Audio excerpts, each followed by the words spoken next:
வெற்றிவேல் முருகனுக்கு அரஹரோஹரா. ஸ்கந்த புராணம் அத்தியாயம் 33. சுவாமிநாதன் போதித்த பிரணவத்தின் உட்பொருள். உடனே பரமேஸ்வரனுக்கு தன் புத்திரனை பார்க்க வேண்டும் என்ற ஆவல் மேலிட்டது. அவர் அந்தப்புரத்தில் இருக்கும் பார்வதி தேவியிடம் கூட சொல்லிக் கொள்ளாமல் தன் மாளிகையிலிருந்து உடனடியாக புறப்பட்டு ஸ்கந்தகிரியை நோக்கி சென்றார். அங்கே தன் பால்ய வயது நண்பர்களோடு வெகு மும்முரமாக விளையாடி மகிழ்ந்து கொண்டிருந்த குமாரனை சிவபெருமான் தன் 3 விழிகளாலும் நீண்ட நேரம் உற்று பார்த்து கொண்டிருந்தார். அப்படி பார்த்தும் அவர் மனதில் உள்ள ஆவல் தீரவில்லை. அதனால் அவர் முருகனின் அருகில் விரைந்து சென்று அக்குழந்தையை தம்முடைய கரங்களினால் தூக்கி எடுத்து முத்தமழை பொழியலானார். தம் மார்போடு சேர்த்து இறுக அணைத்து மகிழ்ந்தார். பாலமுருகனும் உற்சாக பெருக்கோடு தன் தந்தையின் தோள்களில் அழகாக சாய்ந்து கொண்டார். அச்சமயம் சிவபெருமான் அளவில்லாத ஆனந்த வடிவினராகவும் தமது குமாரனுடைய அங்க அவயங்களை தொடுவதில் ஏற்பட்ட மகிழ்ச்சி பூரிப்பிலும் வெகுவாக திளைத்திருந்தார். பிறகு அவர் திவ்ய விமானத்தில் ஏறி அமர்ந்து கொண்டு தன் மகனின் வனப்பான தேகத்தில் உள்ள ஒவ்வொரு அங்க அவயங்களையும் தாமரை புஷ்பம் போல் மென்மையாக தன் கரத்தினால் தொட்டு பார்த்தார். முருகனின் கண்ண கதுப்புகளில் முத்தமிட்டபடியே அவர் தம் குமாரனிடம் நயமாக பேச்சு கொடுத்தார். என் அருமை குமாரா, என்னுடைய கட்டளையின்படி நான்முகனை சிறையிலிருந்து விடுதலை செய்துவிடு.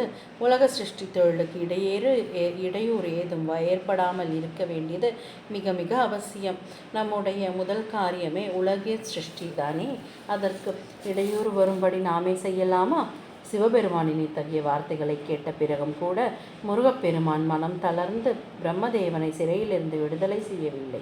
அதனால் தன் மகனின் மீது தந்தைக்கு அடங்காத கோபம் ஏற்பட்டு விட்டது.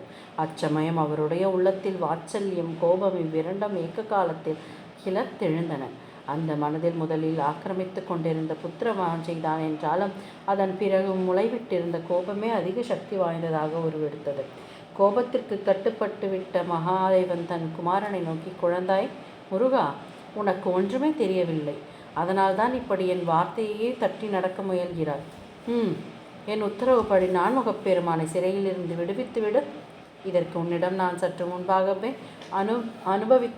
அனுப்பி வைத்த நந்தி தேவனையும் நீ அலட்சியப்படுத்தி திருப்பி அனுப்பிவிட்டாய். ஆனால் இனியும் அப்படி இருப்பது நல்லதல்ல.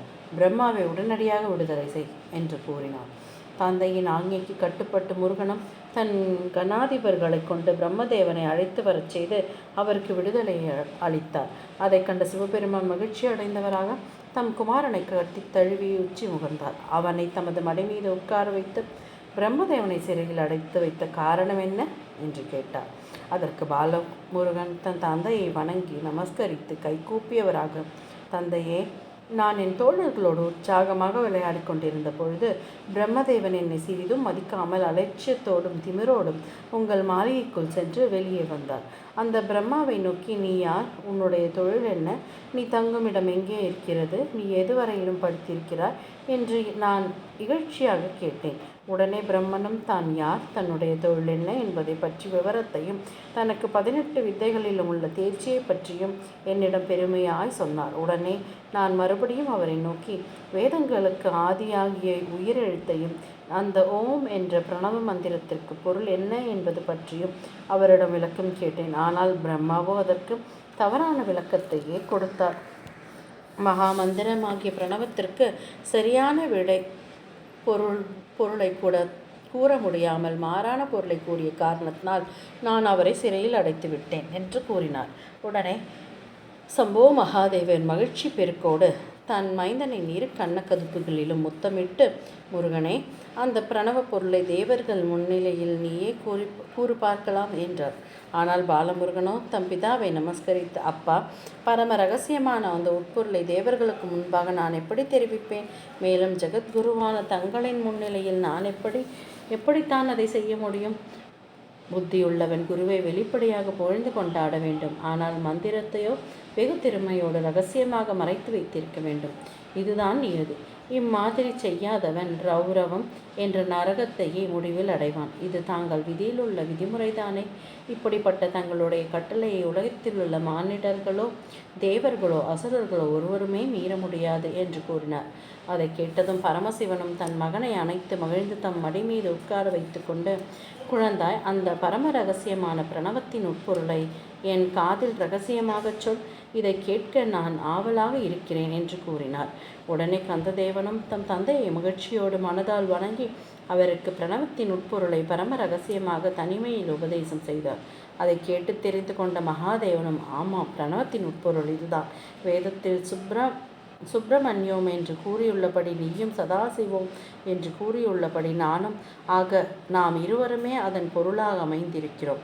இவ்வாறான பொருளை இந்த உலகத்தில் யார் அறிந்து உணர்கிறார்களோ அவர்கள் எனக்கு நிகரானவர்களாக ஆகிறார்கள்.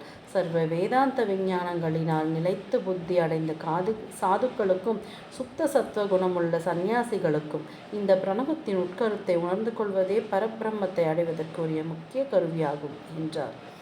பிறகு அவர், புத்திரனே, குமாரனே, பிரணவ மந்திரத்தின் திவ்யமான கருத்து உன்னால் கூறப்பட்டிருப்பதை பதவி கர்வத்தில் அமிழ்ந்திருக்கும் அந்த பிரம்மாவால் எப்படி அறிந்து கொள்ள முடியும்?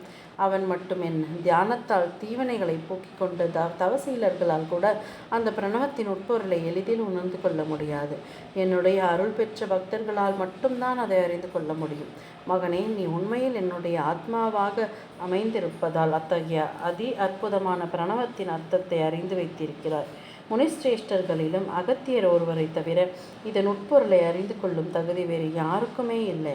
ஆகையால் என்னுடைய ஆகையின் பேரில் இந்த பிரணவத்தின் அர்த்தத்தை அந்த அகத்திய மாமுனிவருக்கு நீ தெளிவாக உபதேசம் செய்ய வேண்டும்.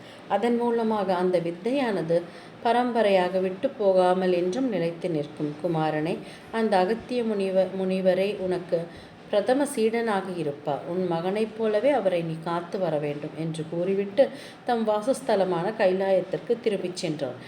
கைலாயங்கிரியிலுள்ள தன் மாளிகை அந்த புறத்தை அடைந்ததும் அவர் தம் பத்தினியான பார்வதி தேவியை அன்பு பெருக்கோடு கட்டி தழுவி தம் மடி மீது அமர்த்தி கொண்டு அவளிடம் முருகனுக்கும் பிரம்மாவுக்கும் இடையே நடைபெற்ற நிகழ்ச்சிகள் அனைத்தையும் விளக்கமாக கூறி அகமகிழ்ந்தார். வெற்றிவேல் முருகனுக்கு அரஹரோஹரா.